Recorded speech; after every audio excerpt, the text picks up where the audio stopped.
নমস্কার বন্ধুরা, আজ আমি আপনাদের জন্য নিয়ে এসেছি ভোলের শুক্তো। প্রথমে আমি ভোলগুলোকে ভালো মতন কেটে ধুয়ে নিয়েছি, তারপর ছোট ছোট টুকরো করে কেটে নিয়েছি। এখন আমি চুলোয় একটা প্যান বসিয়ে গরম হতে দেব, তারপর দিয়ে দেব 1 চামচ তেল। তেলটা গরম হয়ে গেলে সর্ষে ফোড়ন দেব। আমার প্যানটা গরম হয়ে গেছে, এখন আমি দিয়ে দিব সর্ষে ফোড়ন। এখানে রাঁধুনি দিয়েও করা যায়, রাঁধুনি ফোড়ন দিয়েও করা যায়, যেহেতু আমার কাছে রাঁধুনি ছিল না তাই আমি সর্ষে ফোড়ন দিয়ে রেসিপিটা বানাবো। এখন আমি ভোলগুলোকে দিয়ে দেব।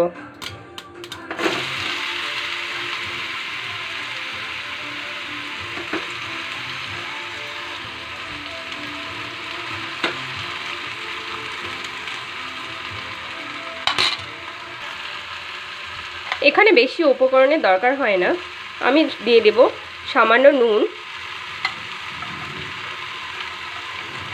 দিয়ে দেব সামান্য চিনি। আপনারা আপনাদের প্রয়োজন অনুসারে চিনিটা দিতে পারেন। দিয়ে দিব সামান্য হলুদ।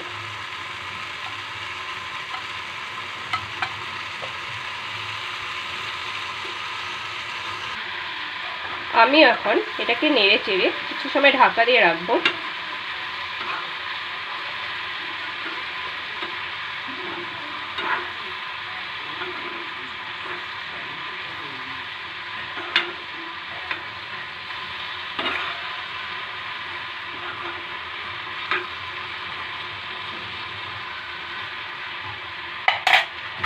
কিছু সময় এভাবে ঢাকা দিয়ে রাখবো।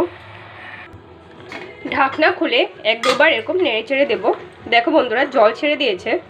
এখানে জল দিতে হবে না, নিজে থেকে জল ছেড়ে দেবে।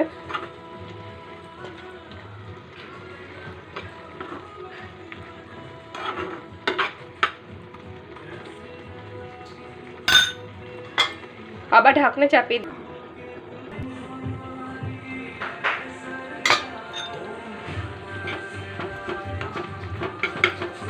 দেখো বন্ধুরা, আমি এক ফোঁটাও জল অ্যাড করিনি, নিজে থেকে এত জল ছেড়ে দিয়েছে এখানে।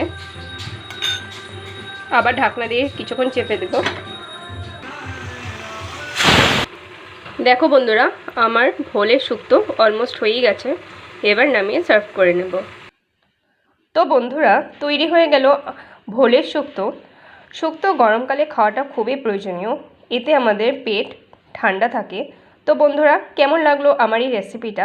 ভালো লাগলে অবশ্যই লাইক অ্যান্ড শেয়ার করার অনুরোধ রইল। Thank you.